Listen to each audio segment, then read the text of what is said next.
try my best to keep track of my finance. This call is now being recorded. Okay, this was recording.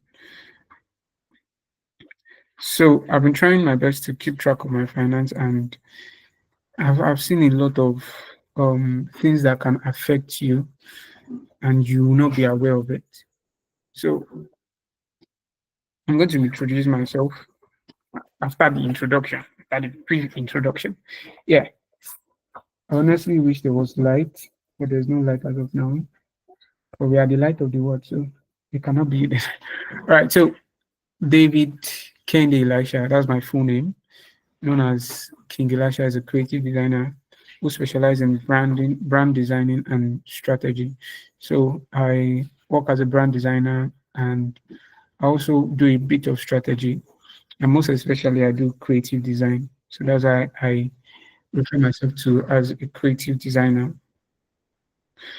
And and I'm a creative who is passionate about my finance, and I'm reading and I've done my research on how to successfully grow financially. So I've been doing my research, I've been doing my readings on how one can grow his finance. And definitely, trust me, it's a long journey. You just start to uncover a lot of things as you read on. So I'm the founder of the financial literacy community, Fundament. So it's just a new community, just the first community I'm going to be putting a lot of interest in, because for sure everybody wants to know how to grow their finance. Now, so Fundament is more than a brand; it's a movement dedicated to demystifying finance for everyday people. Now, it's for everyday people, not just for um, bankers, those that are earning. So without earning, you can start learning about your finance. And one thing about Fundament is we are looking forward to go for outreaches. So like the last part, he said, looking forward to Fundament is expanding our impact where it matters most in classrooms of tomorrow's leaders, which is the high school, which is secondary school and universities. Now, the reason why we're targeting high schools and universities is because, for instance, for me, I started earning money when I was in secondary school. I think by age 17, I was still in secondary school then, and I was earning a whole lot of money. I was into internet marketing and everything relating. I've done affiliate marketing, I've done internet marketing, I've done, what have I done again? I've done designing, I've done copywriting, I've written books for people, I've written courses for companies. I've done that for companies, and that's what I used to do before I fully came into design. So back then I used to make a lot of money, but I was not I did not know where to put it. I used to put it in Ponzi scheme. Some of you might be aware of Rackstelly, Prime Vote, LNC, some other type of sketchy things. So that's where I used to put my money. The money used to come back after a month. Sweet money though. But at the end of everything, I lost all my money. Like when I say all, like all my money in 2020, just in the lockdown. Just in the lockdown. So I lost all my money 2020, and it took me years, some few years to get back to where I used to be. So that's why I thought, okay, in secondary school, I thought when I enter university, I'll know how to manage my finance more. I thought I would learn how to manage my finance more.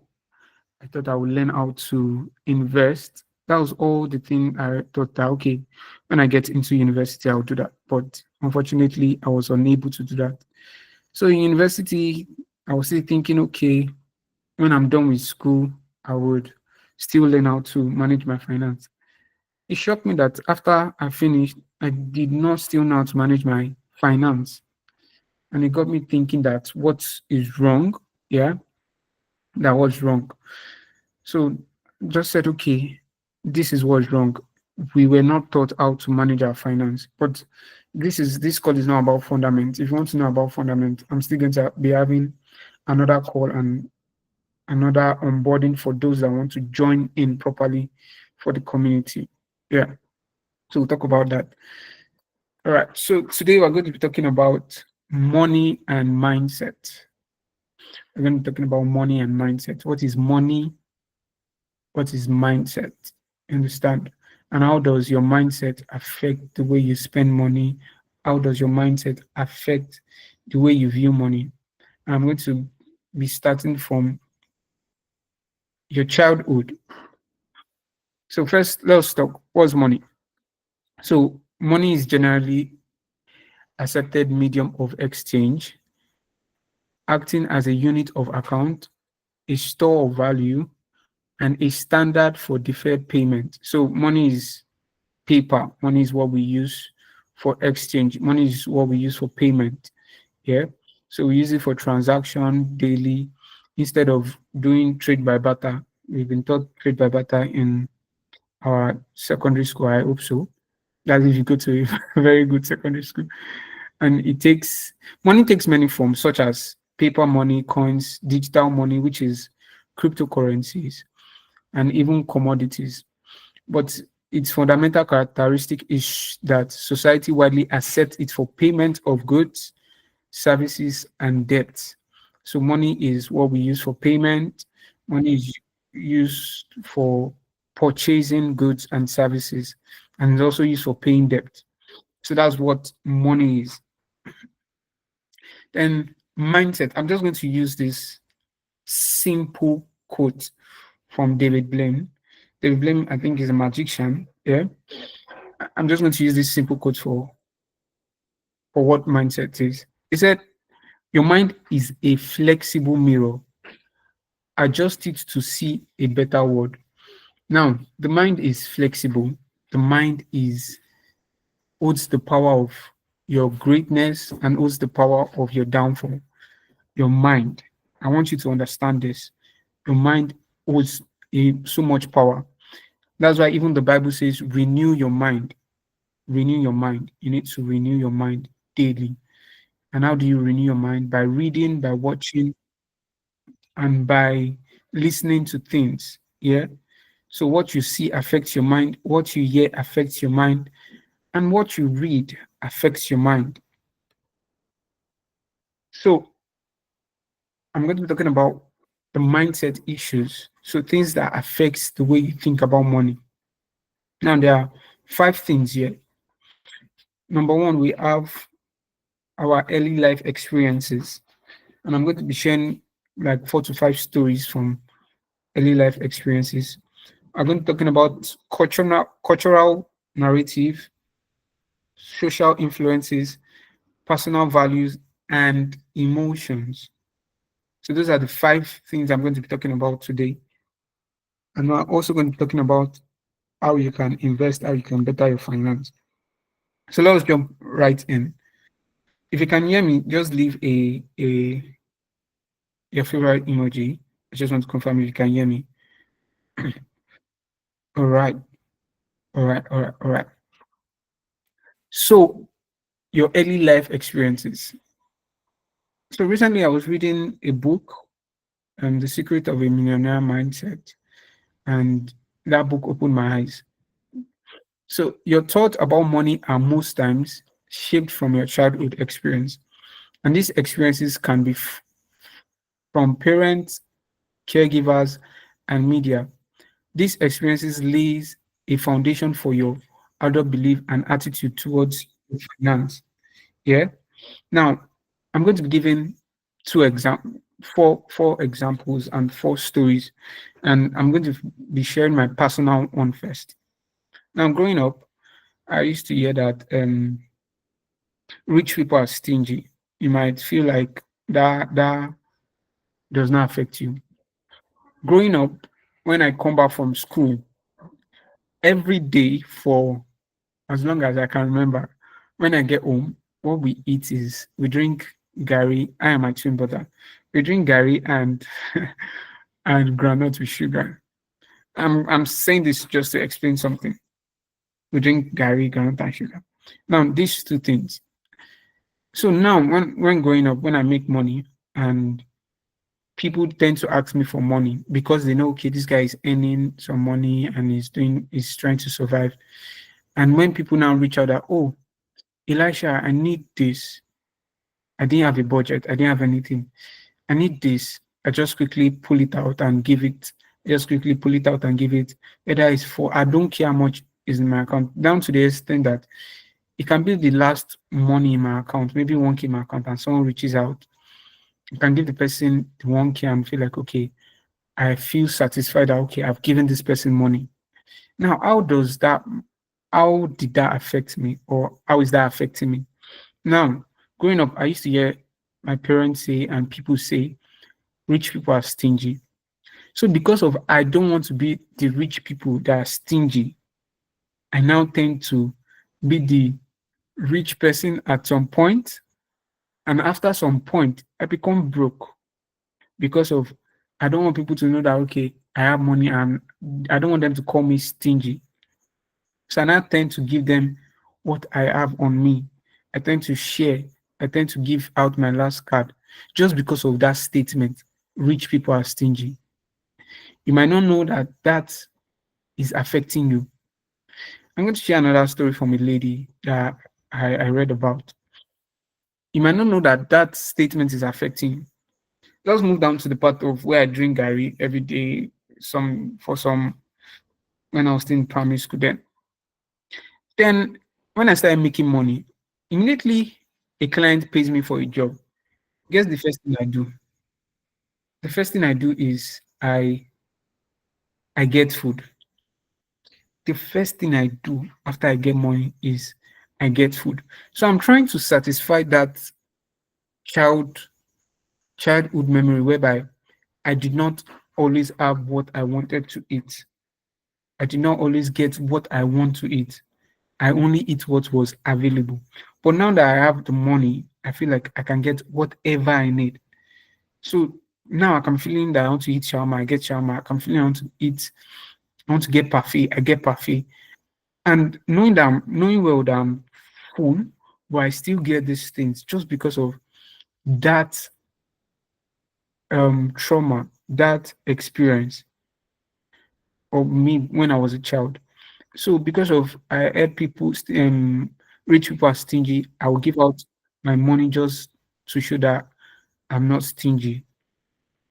Down to the point that I get food anytime I get money, I get food. There are days that a client pays me, I just carry my laptop, go to a restaurant, get what they have, sit down there, work. I say I'm eating my money. It's wise thing to do. But gradually reading this book made me understood that it is trauma, childhood experience that is actually affecting me. That wasn't actually the wise thing to do. Now, when you're growing up, there might have been a lot of statements that you have heard. You can drop some statements you've heard on the comment. I'll read it out. You must have heard that rich people are stingy. You must have heard that, or you must have seen how someone did not spend his money and he lost everything. So you'll not be scared of keeping money. You'll be scared of investing money.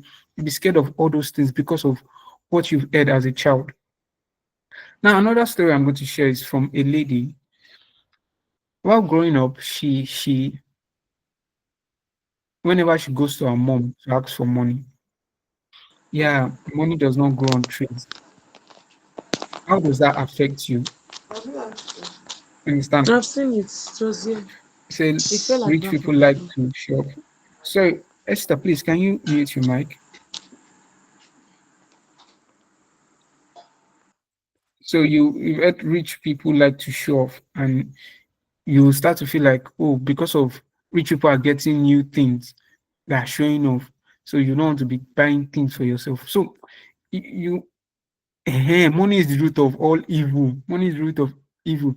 So some people, because they don't want to be evil, they will tend to give out their money, things like that. Just by words, you are shaping the way you think about money. Some people are thinking that money is evil till this day, and I'm pitying them. God help them. God help them. Money is a tool that can help you better your life. Is a tool that can help you do a lot of things. Money changes people. You hear that money changes people. When you have money, you definitely change. So some of you have money, you spend it just because you don't want to change, and you now remain the same way you are. So those words are affecting most of us that we are unaware. So another story is a lady while she was growing up, she would go and meet her mom when while she was going out. Oh mom, I need something. Oh mom, I need to get this. Oh mom, I need to get that. And her mom would always say, I don't have money. Go and meet your dad. I don't have money. Go and meet your dad. Like, imagine for 8 years of your life or 21 years of your life, you go and ask your mom for money, and she always says, I don't have money. Go and meet your dad. So while she got married, she any money she gets, she spends it. If she gets $20,000, she would spend everything. If she gets $500, she will spend everything till she had nothing. So her thought was women don't have money. Women are not supposed to have money. So she got married and she does not have money. She does not know how to manage her money. She does not know how to manage her husband money. Every time she needs money, she goes to her husband. Every time her children come to meet her, that same pattern of go and meet your dad, go and meet your dad, go and meet your dad. So all those experiences are what can shape your life. Understand? Just because of they say money changes people, because you don't want to change, you tend to give out your money to charity. You tend to give out your money to different places just because of words, just because of experiences, and just because of what you've seen. So your experience about money can be from your parents, caregivers, or media. The next one is cultural narrative. So cultural narrative and social norms surrounding wealth and financial success can also play a role in your money mindset. An example of cultural narratives are religion. Now, if the Bible sometimes is misquoted, that people tend to think money is the root of evil. They still say it in some churches, which I cannot do anything about. The only thing I can do is teach people about finance and show them their mistakes. They say money is the root of evil. But what does the Bible actually say? The Bible actually says money is the root of all, the love of money, sorry, is the root of all evil. The love of money, not money in itself. You understand? No money in itself is the root of evil. The love of it is the root of evil. So religion and some other um what's it called? Some other things can affect your mindset. For example, in China, they have a culture whereby they save more than they spend. They save more than they spend. They make sure they save more. So imagine growing up in China, what would you do? There's already a culture that influences you to save. There's already a culture that influences you to save. So definitely what you will do is you will build a habit of saving. You will build that habit of saving. And there are so many cultures you can read about their money mindset and everything. I read about German on the Germans on and some other countries on that I can't really put down. But for China now, they have a high rate of savings. Yeah. So cultural narrative can be from your culture, from where you grew up from your church, from the church you go to, from the mosque you go to, whatever religion you find yourself in. And they become a social norm. That means it's normal. Like in China now, high rate of savings. So it is a normal thing for anyone born in the Chinese um, household. Now we have social influences. Like we have we have social influences like Friends, media, like news, social media, TV shows, and many other things, music videos. I'm going to share you a story of how one of my friend, yeah, how music video affected how he spends money. You might be surprised that music video they affect person. A lot of things can affect you the way you think about money. So let's start from friends. If you're the type of person that have friends around you that spend more, or friends around you that go to parties, friends around you that all they do is spend their money, ball, they want to live the best life. I'm telling you for sure that that's the type of person you'll be. Any money you get, you call your friends, let's go out. Any money you get, you call your friends, let's go and party, let's go and buy drugs, let's go and buy this, let's go and buy that. Because of the type of friends that surround you. Do you understand? Because of just those type of friends. Imagine me having a friend like Don Henry and next thing I'm calling, oh, I just made, let's take for example, hey man, I just made 10 million naira and I called Don Henry. Oh, bro, I just made 10 million naira. I tell what Don Henry will tell me. Alpha, there's one land that you can buy. There's one stock you can invest in. There's one thing you can do that would bring you money. Do you understand? So your friends influence the way you spend money. Your friend can influence the way you spend money. If you have friends like me, it's God that is helping me now. If you have friends like me that you just make come money, after they just open one restaurant, me will go chop first. We'll think about what we'll do with the we'll think about what we'll do with the money. So friends can influence you, media can influence the way you spend money. Now about that, my friend, there's one of my friend, Kabiru, we're in secondary school together. So he loved watching these guys, Migos. And if you've heard of Migos, you know that there are these trap trap star rappers. So Kabiru watched Migos a lot, watches their lifestyle. They buy golden teeth, they buy diamond wristwatch and everything. So after we finished secondary school, I was still following closely with Kabiru on social media. Then one of his posts, I saw he has gotten a rich wristwatch that is shining. Not just only that, he got a golden teeth for himself as well. He got Kabiru got a golden teeth because of the people he's listening to. Kabiru is not a millionaire, but he spends like he's a millionaire. So by who he watches, he was able to, okay, these people wear golden wristwatch. He would buy golden wristwatch. These people wear golden teeth. He bought golden teeth. That whenever he's posting on Instagram, he's shining his golden teeth.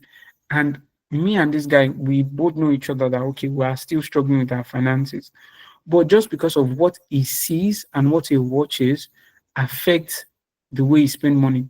Just because you want to be like someone on TV, you can spend money the way you can spend money without your sense. Do you understand? Just because you like a celebrity, he bought something recently, you too, you can buy a fake of that thing just because you want to be like that person. That's how social media influences the way you spend money. The TV shows you watch affect you. So these influences can create a perception about money and wealth. It can influence how you think about your finance. I can I can tell you and assure you that if you want to make money, if you want to know how to spend your money, watch movies that talk about money. You have the Wolf of Wall Street. I watched this movie, The Founder. Although there was a part of it that you think that this guy is wicked, but definitely you just have to think about it. You have to act fast on some things. So the TV shows you watch, you have to look at it and say, is this thing helping me spend money wisely? If you're watching shows about just spending, partying, and everything, and you have friends like that, they will influence you to spend your money. That's why you see Yahoo boys. What they do is I'm sorry. I'm sorry, not sorry. You see, Yahoo boys that what they do, when they get money, the first thing they do is club, party, and some other things. Only few of them would think about investing. Only few of them would think about building something that would last. Do you understand? So your friends, media, and everything can affect about how you think about money. On to the next one, we have personal values. We have personal values.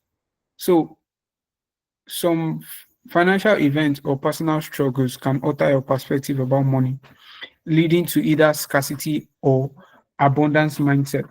Now, I'm going to explain to you how um, this affected me personally. In the beginning, I told you that I was making a whole lot of money while I was doing marketing and everything, but because of I invested in the wrong place and everything, I lost all my money. Then, like when I say I lost all my money, I mean I lost everything till I was back to zero. After that event, I was scared of taking risk. Normally, I take a lot of risk. I take a lot of risk. But after that scam, I was scared of taking risk. I was scared of forex. I used to do forex. I used to do what's it called? Cryptocurrencies. I know how to do all those things. Just because of that event that happened, yeah, I was scared of taking risk. I was scared of spending my money anyhow. It made me save more than invest more. You can be scared of losing your money to the part that you oversave.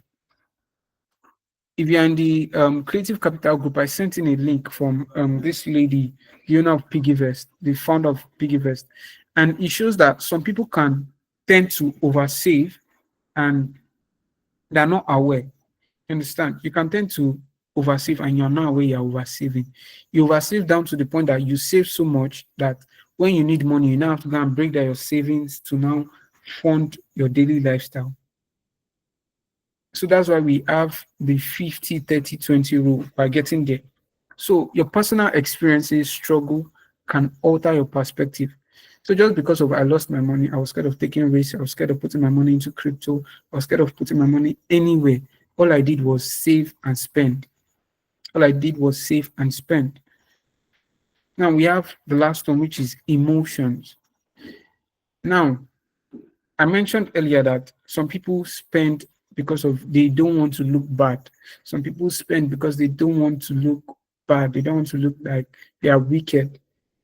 So feelings such as fear, anxiety, or even gratitude can impact your decision making around money and create different financial mindset because of you want to be Mr. Nice Guy.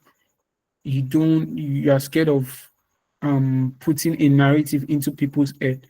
You know, oh, even though it's the last money. I have a friend. He was hungry. He called me in school while he was in school and said, "Oh, bro, I'm hungry. Oh, this, that, this, that, this, that." We sent him money. I and my friend sent him money. Then by evening, we called him to ask him, "Oh, have you eaten?" Guess what he told us? He said he gave the money out. Why? He said someone needed it. You called us that you've not eaten, and because of someone asked you, because you want to be nice, because you are scared that you don't want this person to think you don't have, you now did what? You now gave that money out. So emotions can affect how you spend. Emotions can affect how you spend. Some people are emotional spenders. Apart from impulse buyers, they're emotional spenders. Understand? Because they don't want to create a mindset in people. Please, if you're following me, just drop a reaction. I want to know if you're following me. I want to know if you're following me. All right. So I think there is light now. I might turn on my camera.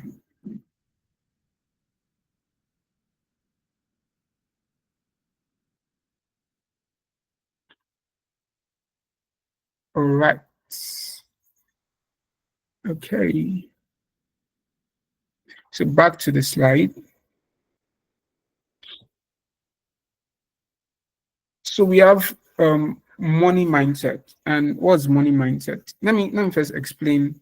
I spoke about scarcity and I spoke about scarcity and abundance mindset. So the screen, this laptop is bright.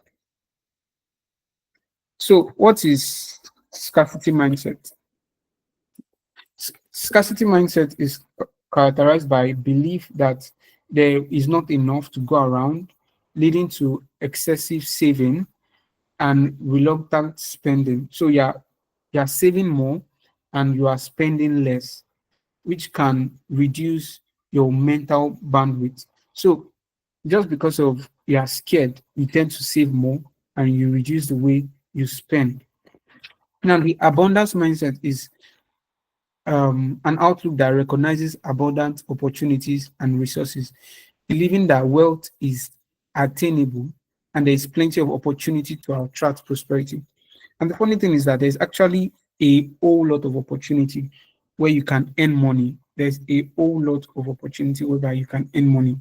But because of our personal struggles and perspective, we can either have the scarcity mindset or the abundance mindset. Now, let's talk about money mindset. So, your money mindset refers to beliefs. Take note of beliefs, attitudes, and habits that you have about money, and it shapes how you earn, spend, save, and invest.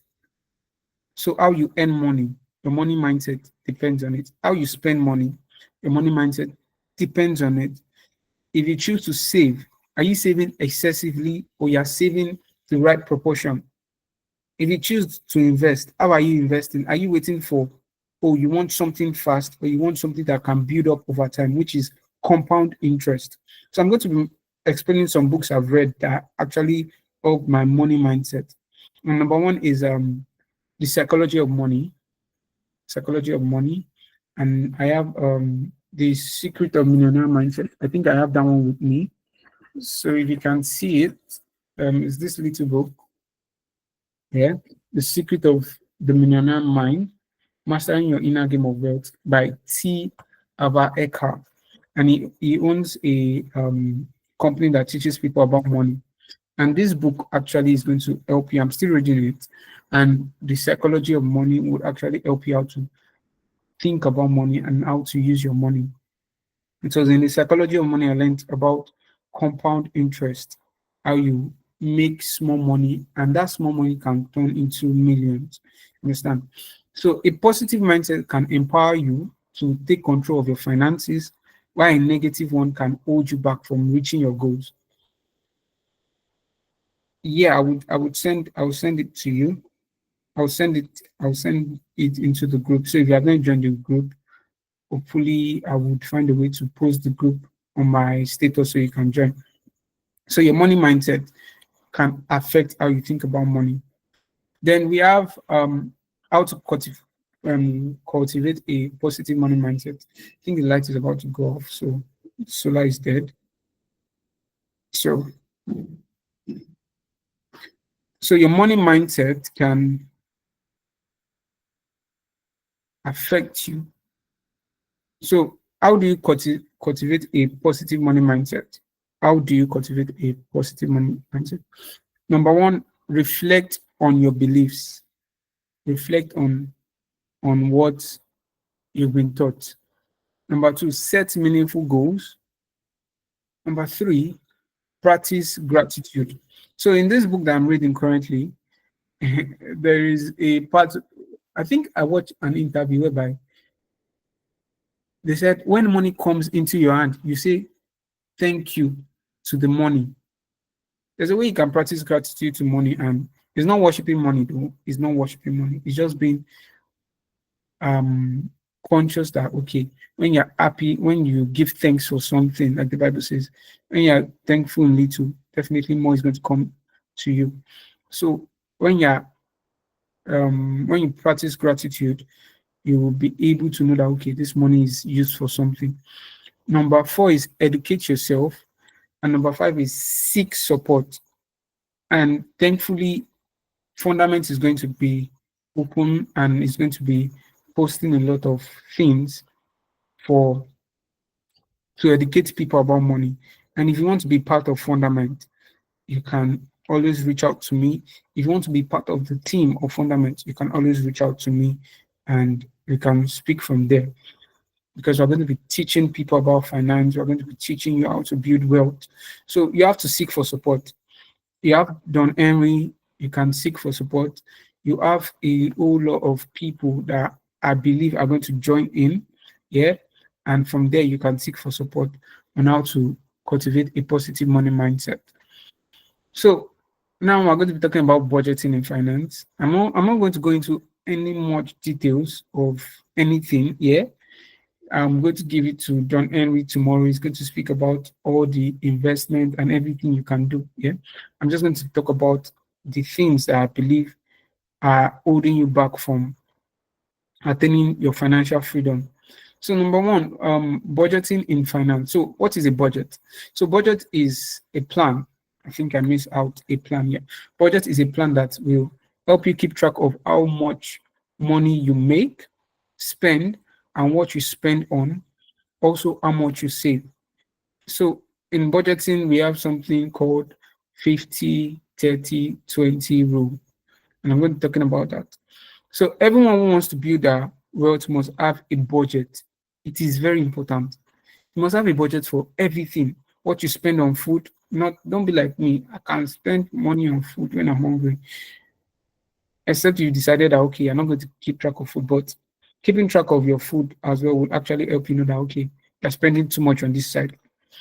So everyone needs a budget. Everyone needs a budget. So I'm going to talk about the 4 ways on how to figure out how to budget. Yeah. Number one, the first thing you need to figure out is figure out your income. Now, what is your income? Your income is what you make, the total amount of what you make or what you earn at the end of the month. That's your income. Number two is use the 50-30-20 rule. Number three, you prioritize your spending. And number four, you set goals. So for number one now, figure out your income.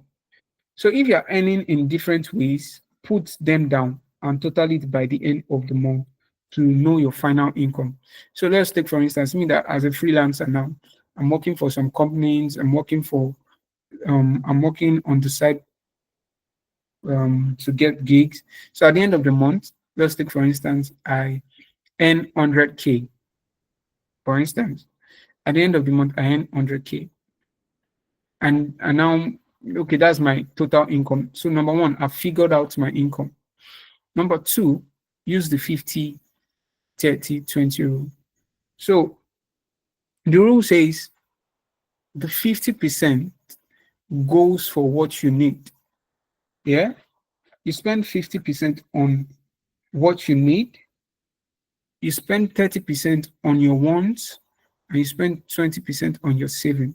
Now, your needs, example of your needs are your rent, your food, transportation, healthcare, utility bills, um, and so many other things. Sometimes can be your clothes. Well, I believe clothes fall in between needs and want because some of us want clothes just to wear fine things. So your 30% goes to your want. So we say needs are essential things, want are things that you enjoy. So 30% can be like, oh, I want to go see a movie, I want to go out with my friend. Those are want, enjoyable things. Understand? And your 20% goes towards your savings. Now you can save towards a need or you can save towards a want. You can save towards a need or you can save towards a want. It's depending on you. So far you've set your goal. Now after you've used the 50-30-20 rule, you now have to prioritize your spending. So how do you do that? Think about what you spend money on, then fix them into categories. Like I said, need, want, and save. So you figure that out and you put it into categories. So doing this will help you improve your savings and spending habits to fix your budget. So doing that alone will actually help you fix how you save, how you spend, and what you spend on.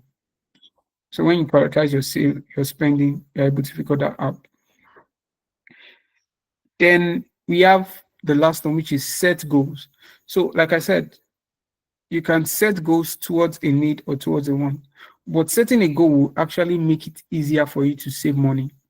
So, for instance, this year I had a bad phone, and I was saving towards the phone from January, and by the end of the year, I was thinking, okay, by the end of year or by the mid year, I was going to get a new phone definitely. Funny enough, I was still saving for this phone. Then suddenly I just woke up one day and my phone, the other phone I was using, just packed up. So it was no longer pressing, so it was no longer working. So just imagine that I hadn't saved towards a goal. In a daytime, I was able to get a brand new phone without thinking or without worrying or without thinking or asking anybody for money. So setting a goal will actually help you save, will actually help you save better. Although I didn't get the phone I wanted, but I got the phone that is needed. And it's actually better, far better than the one I was using. So saving or setting a goal will actually help you figure out um, how to save your money and actually help you figure out what you are spending on. Yeah, hold on, sorry. All right, so I have 21 minutes left. Now let's talk about the I have two more slides. Let's talk about the 50-30-20 rule. Now, for you to understand the 50-30 and 20 rule, you need to know your total income. That's the first thing you need to do. You need to say, okay, how much am I making by the end of the month? You download your statement, your bank statement, you check how much you are earning. Okay, at the end of the month, I'm earning let's take for instance a millionaire or 100K. Let's use 100K. So 50% goes to my need. That means 50K goes to what I need. I spend 50,000 naira on the things I need. You understand? I know 50K is small. 50K goes to what you need.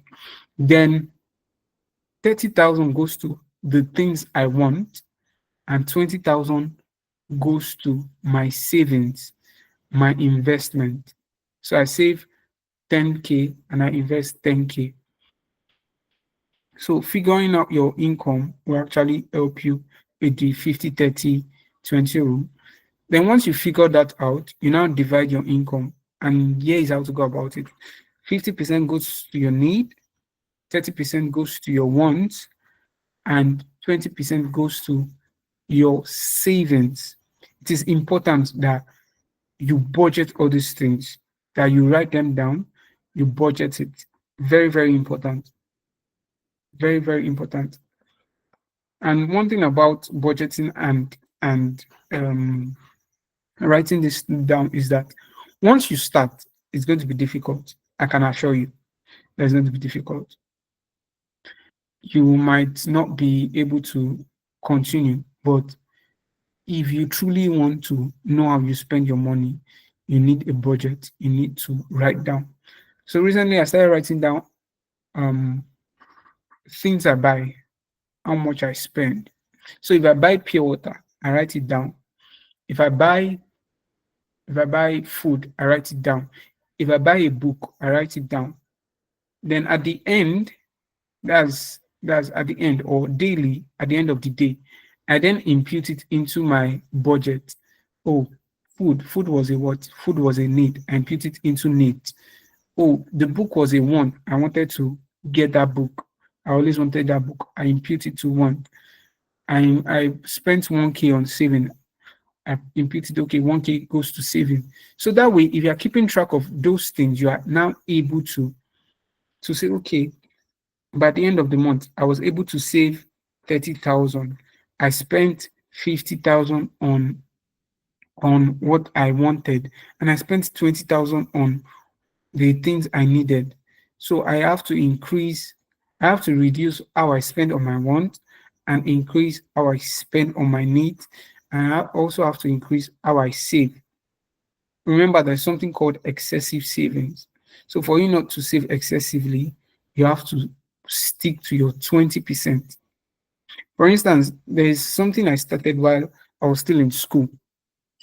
Anytime I make money, I make sure I save. If I make 10,000, yeah, I save 1,000.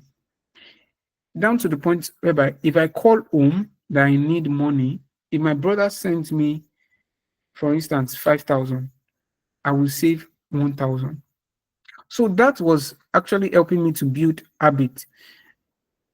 Now I use Cowrywise, and it helps me keep track of my streak. So I'm now able to see that okay, for the past 21 months, I have been saving consistently. So for the past 21 months, I've been saving consistently. And for you to build a habit, you have to do it as much as you can, as little as you can. Habits don't just blow up. You start from little. If you want to learn how to read, you read 2 minutes per day. That 2 minutes per day then grows into 30 minutes per day, 1 hour per day, 3 hours per day. So habits are not built immediately. They are built in small quantities, and gradually those habits become a routine. So any money that comes in, I make sure I am saving a part of it. That's one way to keep track of your money, and that's one way to have the habit of savings and investing. So now I'm no longer even putting much money in savings. I'm now putting much more in investing, because with Cowrywise, with other apps out there, you can start investing with as low as 1,000 naira, 2,000 naira, 10,000, 15,000, 100K. You can start investing in stock market. You can start investing in some other things, which I believe Don Henry would help us with. Understand? Now, once you are able to hold on to this rule and do everything you are going to do, I can assure you that you are on your way to becoming financially free. Then I have things you can invest in. Number one thing you should always invest in is in yourself. Number one thing you should always invest in is in yourself. Invest in your business. If you have a business, invest in your business. If you have a company, invest in your company. Very important. Number two thing you can invest in is still in yourself, is books. It is important that you read. It is important that you take courses. It is important. So invest in books, invest in courses. So there's something I started doing in July. I make sure that every month I get a course. So July, August, September. Guess what? I've gotten three courses that I am still watching. So I got one on branding. I've been doing branding for 6 years, but I still got a course on branding. I got another course on brand positioning. I'm into positioning, but I still got a course for it. I now got a course on how to build a personal brand on Instagram, which I'm still on the same track. So you can keep investing in yourself. Number two thing you can invest in is in real estate. I know real estate might seem okay. You need 10 million. You need 20 million to invest in real estate. But I think I've forgotten, there was a seminar I went for, and a man and his friend invested in buying a land. So five of them came together, put money together, bought a land for like 5 million. By the end of a year, after a year, they sold that land for 30 million, and five of them shared that 30 million. So imagine putting money into real estate, buying a land for 5 million, selling it for 30 million. That's more money to you guys. Then you can invest in stocks and bonds, EFT or ETFs. I don't know the terms and everything. Still reading about that. Now you can invest in crypto. You can invest in trading. Now these three parts, yeah, I would say you need to have someone that will put you through. You need someone that will put you through. Don't jump on it on by yourself. Look for people that will put you through it. You understand? Then for real estate, look for companies that would help you invest properly. And and that's all for today. That's all for today. Thank you for joining, and I'm going to leave the call for Dinma, for Chidima to carry All on right, from there. thank you very much. Thank you very much, Elisha, our King Elisha. That was mind blowing. Thank you so much. So, our attendees, if you know that you were your mind got blown, please why not react with your favorite emojis? Let's see your emojis. Please react, react, react. If you know that you are going to be going back with something beautiful, let's see your reaction. Yes, Alege, I can see what you're doing. Yes, let's keep reacting. Tireni Oluwa, I can see what you're doing. Favor, I can see what you're doing. I can see we all got value for our time. Let's keep let's keep appreciating our speaker. We can do better. So that being said, yes, thank you so much, Meshach. I see what you're doing. I see everyone. So that being said, I would like if we have questions, we could drop it in the in-call messages and then I read it out to our our speaker. He's more than available to take in our questions and provide us with answers because I for one also have my questions for him too. So yes, please we can get our questions rolling if we have any questions. So King Elisha, I don't know how you would like your questions. Would you like them to read it out or you want them to type it? How would you want it? I believe you can read it out. You can, so we can hear Okay. your voices as well. Oh, okay. So please let's type in our questions. And while we are doing that, okay, so Akin, yeah, Ayomide says, all right, please hold on. Ayomide is asking, how do I know my monthly income if my finances is not as stable as a freelancer? So how would he know his income? So please could you help us with that, sir? All right. So income, like I said, is the total amount of money you make. The total amount of money you make. I'm also a freelancer, and I can assure you, I don't make money. I don't make money every month, but thanks to having a work now that pays me monthly, I'm now able to know that okay, this is how much I earn at the end of the month. Understand? So, for instance, now you're a freelancer. You get a client this month. A client pays you 400K for a branding project or a building up of a website. At the end of the month, yeah, you calculate you get five clients like that. So let's say you get five clients that will pay you 400K. So let's do that multiplication. So you open your bank, you calculate, okay, 400K, sorry, times five. So you've made 2 million like that at the end of the month. So that 2 million now, what do you do with it? That's first how to get your total income. Your total income is how much you make at the end of the month. And how do you know your total income? Download your bank statement. Download your bank statement. Download, if you have five banks and you receive money from those five banks, or you receive money in those five banks, download everything, calculate everything you've made, whether someone paid you 400K, whether someone paid you 20, whether someone paid you 30. Now bring everything together. That way you'll not be able to know that, okay, this is how much I have spent and this is how much I have left. So when you calculate everything, you say, oh, I made 5 million and I've spent 4 million. I have 1 million left. Then you now search your bank statement. It is work. I'm actually telling you, it is work. You now search your bank statement. Oh, what did I buy? You write everything down. That's if you're just starting to create the budget.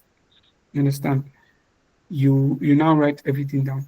But for you to get your monthly income, you have to write check your bank statement and everything. Was I able to answer your question, Akinla?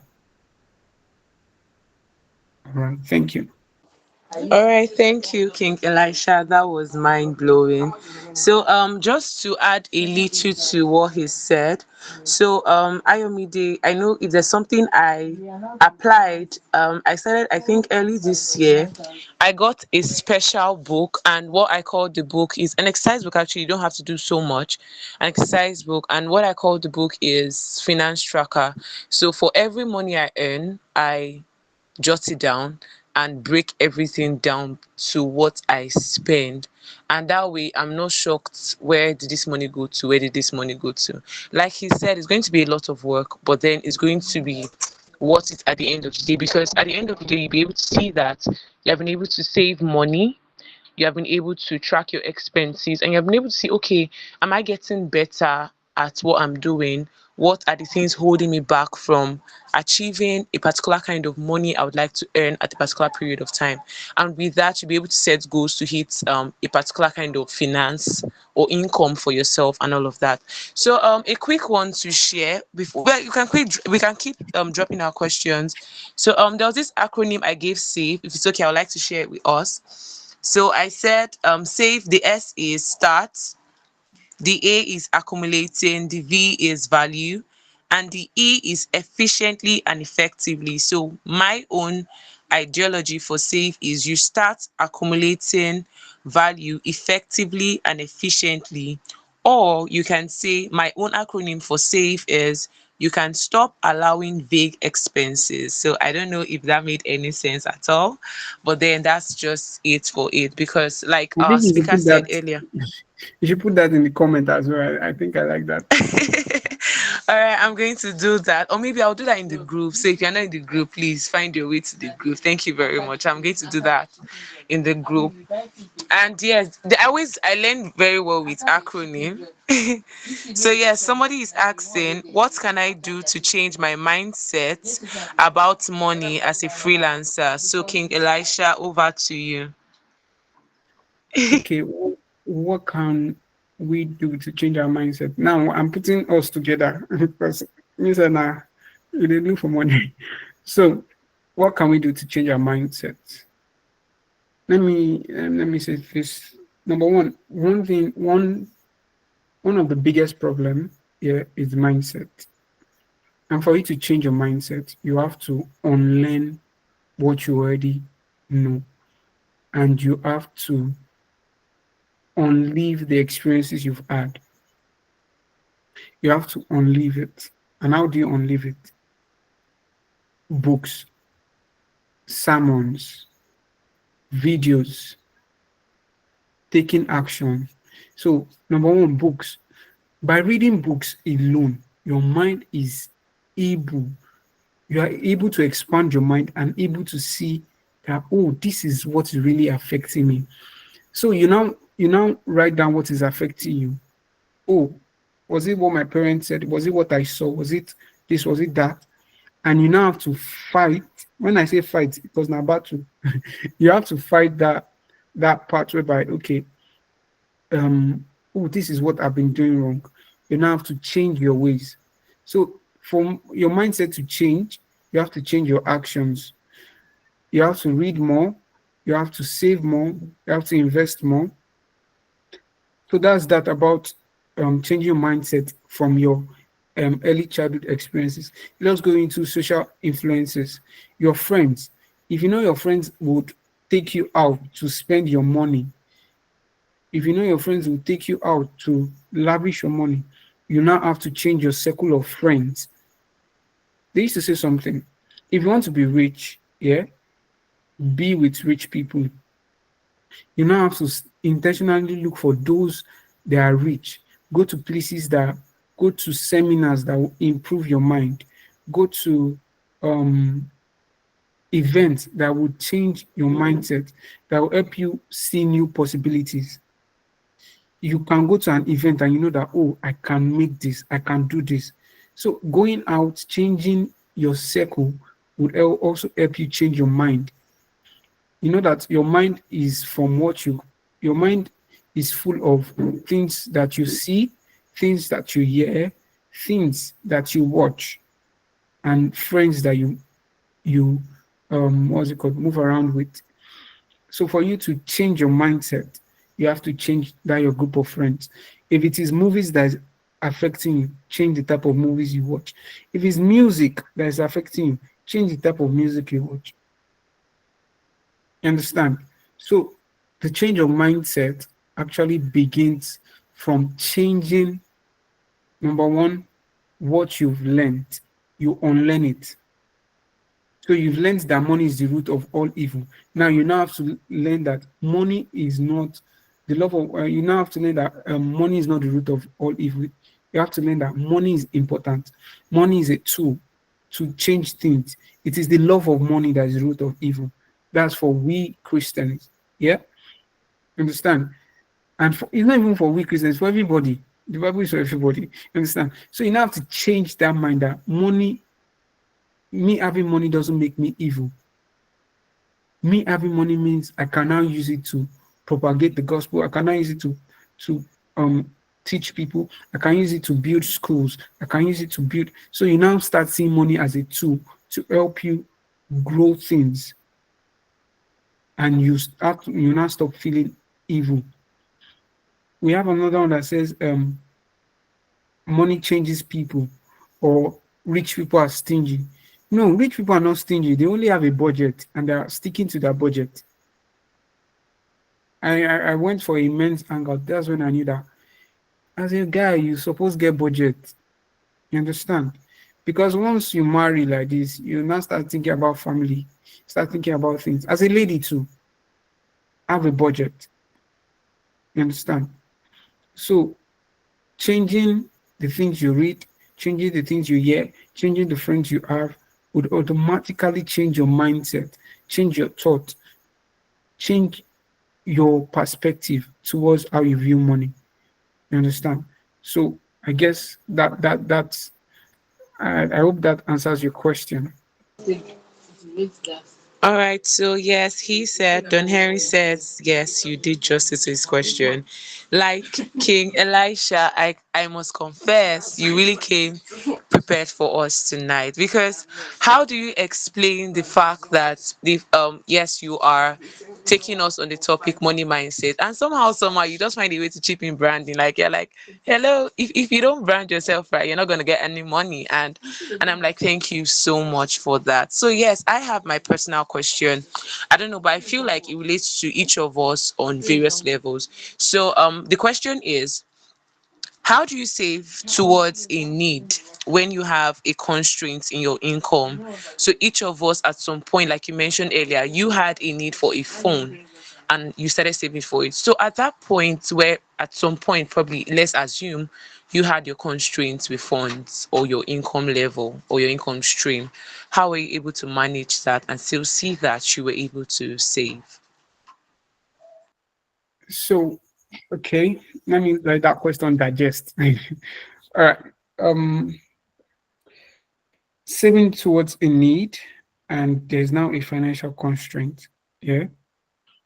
Number one, you first have to know that okay, um for me now, I have a means of income monthly, and I have a means of income per gig. That means anytime gig comes in, that's when I get money. Now you're saving towards a need. No matter how long it takes, if you truly need that thing, yeah, you will stick to saving towards it. So whether there is financial constraint, you've locked your money. You've locked it for a particular season. For me, I locked my money for 6 months. And I knew, okay, by the end of the sixth month, I would have gotten to maybe, I had a goal of reaching 500 by the from January to July to June. And I was not able to hit 500, but I was very, very close to 500. Do you understand? And at the end of everything, I was not able to say, okay, I did not hit my goal, but the goal gave me a what was it called? A drive. It gave me a purpose. It gave me what's it called? A mind that I have to reach something. So you can have the mind or set a goal to save 2 million, and you would not get to that 2 million, but you would see that you got to 1.7. Understand? So when there is a financial constraint, you now have to find your way. When I say find your way, you find your way towards savings because you cannot touch that money. So if you now have a financial constraint, you have to find a way to get a new job. You have to find a way to start all over with your job or with getting money, then continue with saving towards your need. So I advise that when you're saving towards your need, you are not able to access the funds. That's my advice. Because if you're able to access the funds, you will later break it, use the money for things. I know it's a very risky advice. There were days whereby when I was saving, I did not have what to eat, but I knew that okay, I was saving for for um a purpose. And at the end of it, when the money came out, it served the purpose I was saving it for. Do you understand? So there might be financial constraints, but it is left for you not to have that financial constraint. It is left for you to step out there to look for jobs.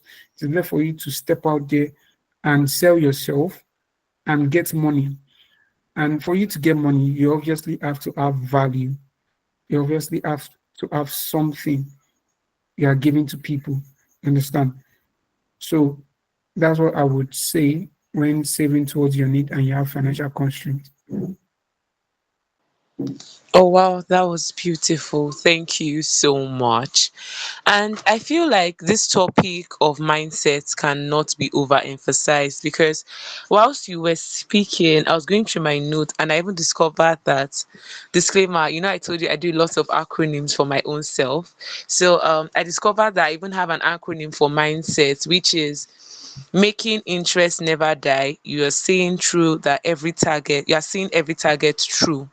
So I even discovered that, oh, so if you're having a good money mindset, you are ensuring that that financial goal you've set for yourself, you want to see you want to see that interest through. If you have maybe whatever kind of goal you have, you want to see that you have achieved it. But now there's something I discovered because I know you mentioned the book titled Psychology of Money. And whilst I was reading the book, I discovered that it's possible for you to have an abundant mentality in a particular area of life and still have scarcity mentality in another area of life, like you mentioned, the constricting factors like cultural beliefs, backgrounds, emotions, and all of that. So now, how do we get to identify this scarcity mindset when it pops up? Because most of us don't know. So now, take for instance, you mentioned that from the question I asked, if you have a constraint to your income, one of the things you should do is you have to leave your comfort zone. That if it would require you getting another job, if it would require you upscaling in terms of value. So now, if we have been able to do all of this and we have ticked our boxes, how do we identify when the scarcity mindset pops up? Because fear, whenever you want to do something new, fear always pops up. It's inevitable, but your response is paramount. So how do you identify scarcity mindset and then turn to abundance mentality to achieve that? So scarcity mindset, we say, is a belief that there is not enough. They used to say, how would I put it? That there's not enough money. Yes, say in Nigeria, there is not enough money in Nigeria. And me, I used to tell myself, there's money. Now we no just know where to find them. Sorry, I'm using pigeon. So there's money, there's enough money, but we don't know where to find it. So the mindset of the scarcity mindset is believing that there is no enough.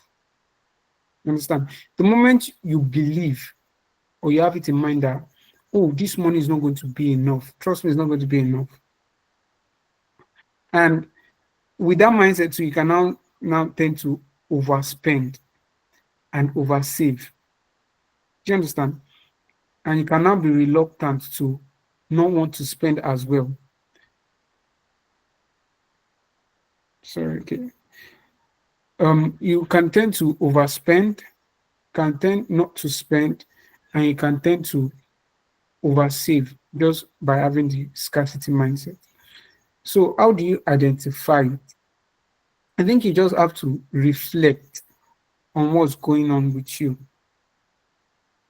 So when it comes to money, I can tell you that personal finance is personal. Finance is personal to people. You understand? For me now, I used to think that I get things whenever money comes in, I just get food because I feel food is not enough and everything. So I tend to overspend my money on food because of I did not have. So that was because I did not have while growing up. So that was a scarcity mindset that I have to sit down, I have to reflect on it, and I have to change my belief that okay, I don't have to spend my money on food every time. I always think that food was not enough. I would always get food, get food. So it is personal. So you have to actually reflect personally, sit yourself down and think and say, okay, what's wrong? What am I doing wrong? Why is my money not going to where it's supposed to go? So that's the that's how I can advise or say, okay, that's how you identify a scarcity mindset.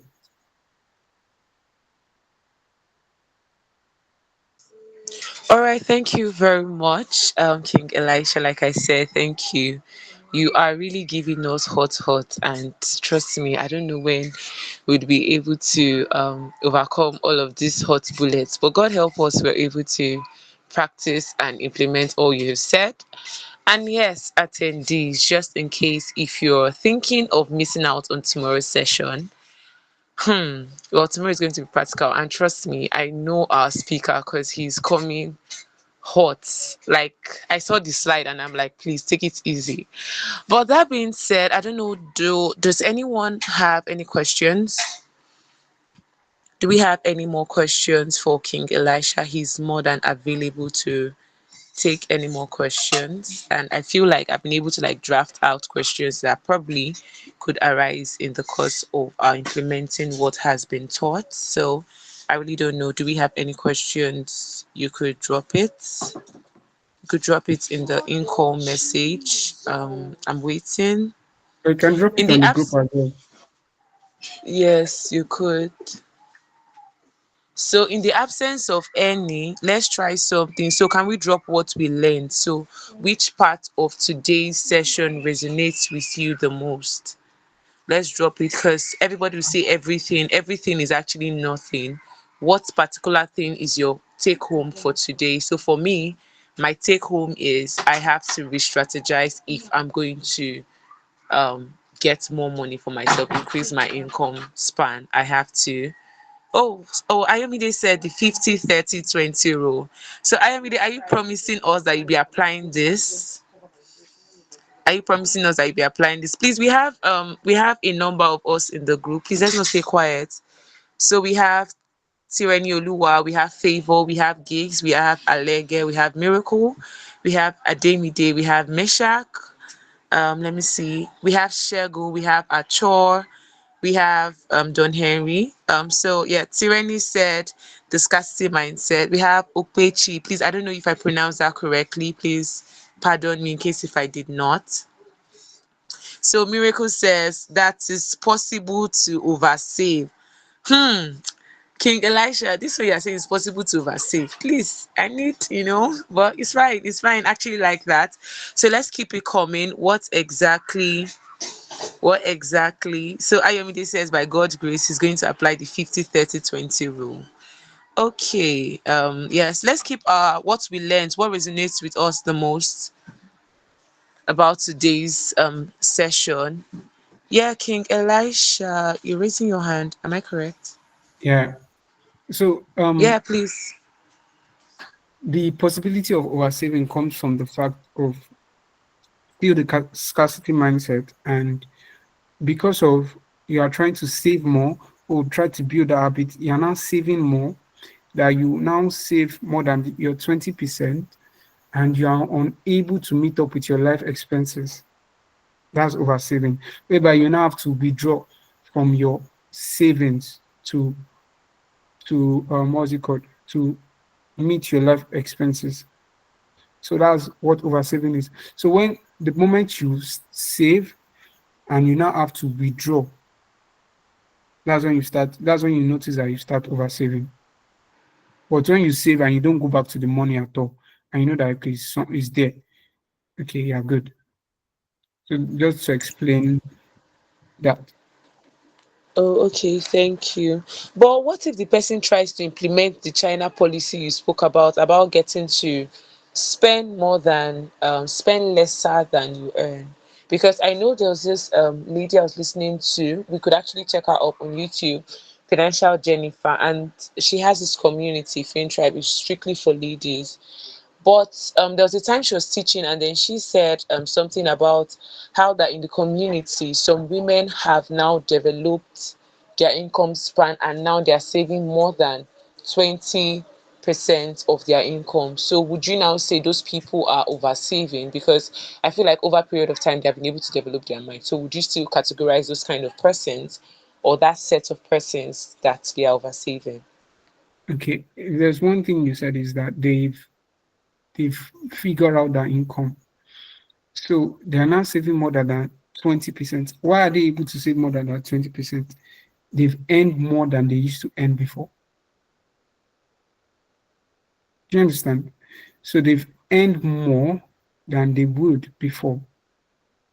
So before maybe they were earning 100K, they're saving 20K. But they now start earning 1 million, 2 million, and their life expenses is not really much. Then they start saving more. Oh, I can keep this for the future. Oh, I can invest this for the future. So because of they've increased in their finance or in their finances, they're not able to save more.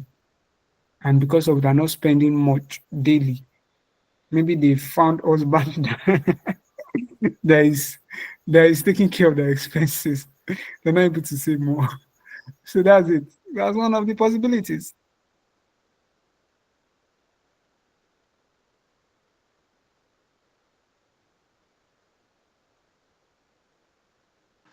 All right, that's good. So, like this, you're giving us heads up to go and marry a rich man. Please, thank you. Our ladies in the group, please.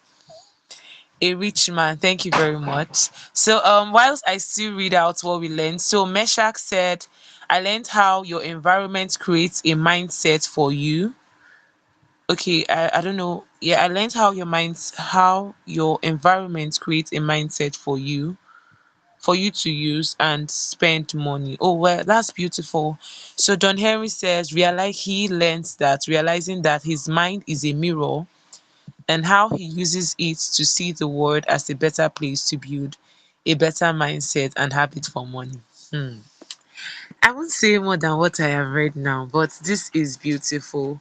But the truth of the matter is, like, every event, every webinar that we get to attend, be it in business, be it in personal development, be it in relationship, whatever field they might be treating, the truth of the matter is, this is, if I let me assume we all here are Christians, this is faith, and the Bible says faith without work is dead. So if what we have learned now is faith, if we don't put it to action, it's dead. So the Englishman will say that wisdom is when you apply that knowledge you know. So you can see that your understanding plus your knowledge is what your wisdom. So whatever we've learned today is only going to make positive impact, is only going to yield fruit if we put it to practice. So that being said, I don't know if Yeah, most of us have actually not still dropped what we learned. Most of us have not still dropped what we learned. Most of us has not still dropped what we learned. Okay. Okay, nobody dropped anything. So do we have any more questions before we call it a night? Do we have any questions? Okay, I can see that nobody's saying anything. Please, I feel like I've been saying so much. Can we unmute our mic and be like hello? Or just say something to our speaker? I don't know, please. Like I feel like I've just been talking to myself. Please, can we unmute and say something? Maybe hello, say thank you. I don't know, just celebrate our speaker. Hi, hello. Thank Thank you, you, King speaker. Elisha. Yeah, Thank Hello. please, you. thank you.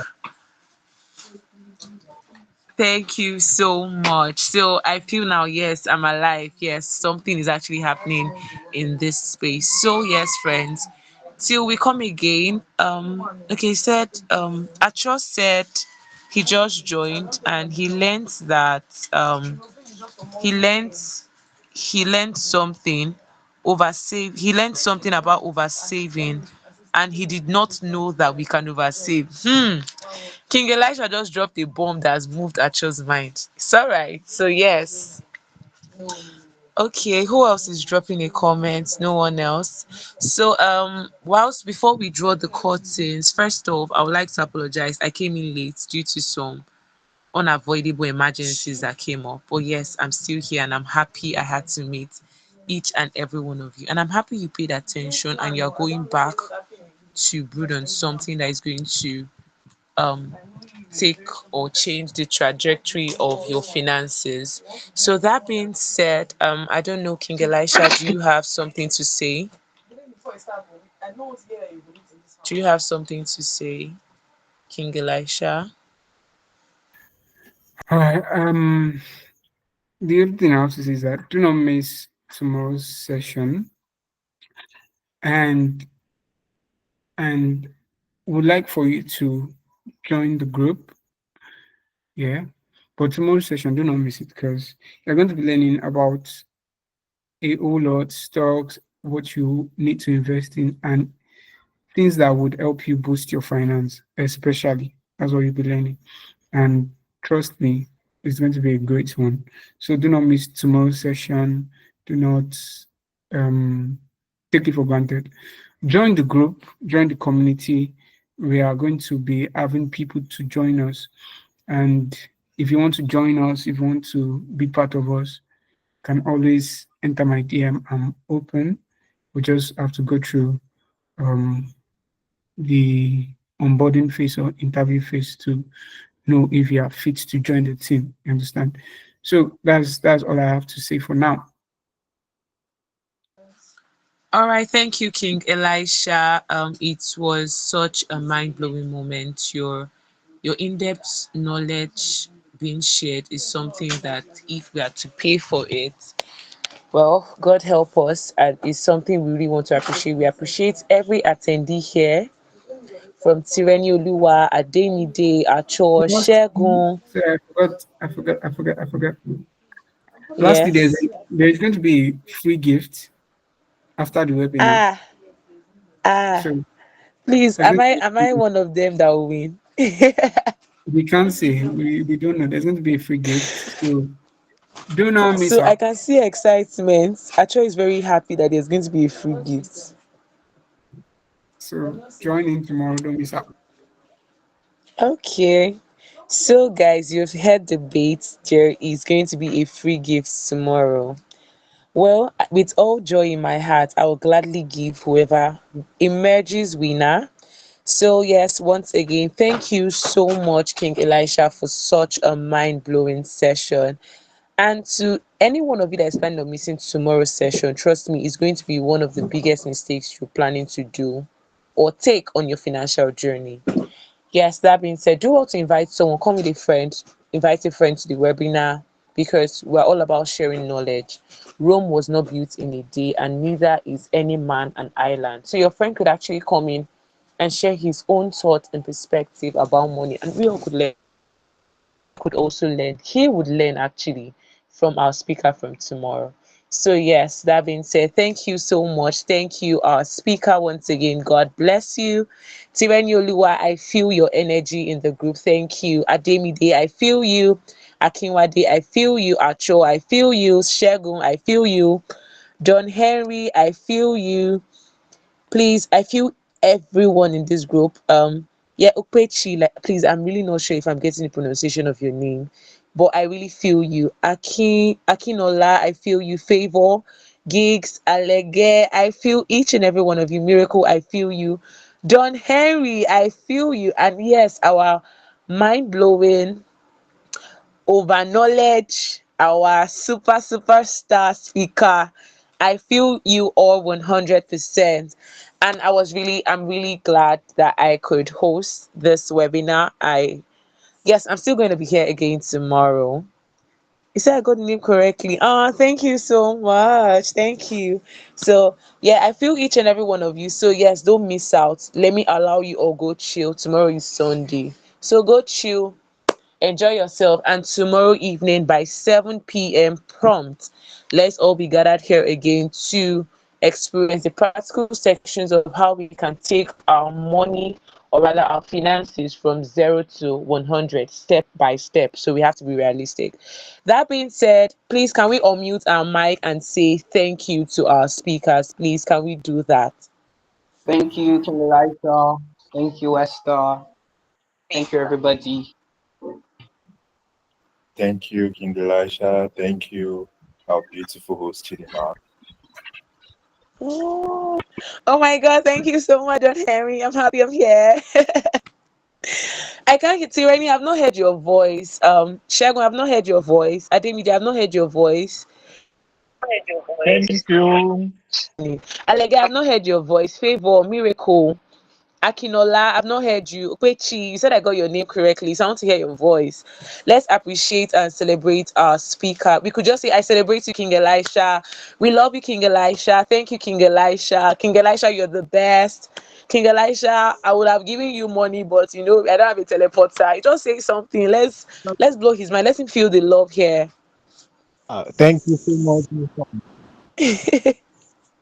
Thank you. Thank you, King Elisha, for what you did tonight, and thank you, Chidima, for hosting and pronouncing my name correctly. Yeah, thank you, Okwechi. Thank you, thank you, thank you, thank you. All right, thank you so much. So, yes, everyone, our beautiful attendees and our wonderful speaker, I would be letting us go to rest this evening. But remember, the group is still open. For those of us that said I should share my acronym, I'm going to think about it, but not to worry, I'm going to share it because while we're here to learn together, right? So I'm going to share the acronym on safe, the acronym on mindset. And probably I even have acronym on faith and fear. I'll think about this too. But then I'm going to share every single thing I know and I can share. I'm going to share it. And yeah, let's engage on our posts, please. Let's engage on our posts. King Elisha, I don't know if you could share your handles, if you could tell us your handles so we could follow up on the mind-blowing things you're doing, because we don't want to remain stuck. The next time we have this webinar, I want to tell you that okay, I learned when I joined this webinar the first time in the first season, because this is our first season, we have many more seasons, guys. So when I joined the first season, I was earning like 100K, and now this is second season, I've been able to move from 100 to maybe 500. I think that's beautiful. So you could share your handles if that's okay. Share your handles with community. Let's know how we can follow you and be a part of the beautiful thing you're doing. Uh, I would share that in community. You can just wherever you are, you can just search King Elisha and you see the same picture on my that's my prime picture for now. So just search King Elisha and you'll find me on X, on LinkedIn, on Instagram. Yeah. All right. All right. So we have heard it, King Elisha, on all his brands and everywhere you want to find him. Just go and keep searching for King Elisha. You find King Elisha somewhere, somehow. So you can see he's looking up to God because, as far as I can see, he's taking over the next generation. So, that being said, thank you so much. I am more than delighted. to have hosted this webinar, the Creative Capital 1.0. So, yes, friends, till I come your way again, let's all meet here tomorrow by 7 p.m. I still remain your IC host and moderator, Chidima. Thank you so much. I love you all. Good night. Thank you. Night. Thank Good you for night. staying. Yeah. Thank you. Thank you. Thank you. Good night. Good night. Good night. Thank you. Good night.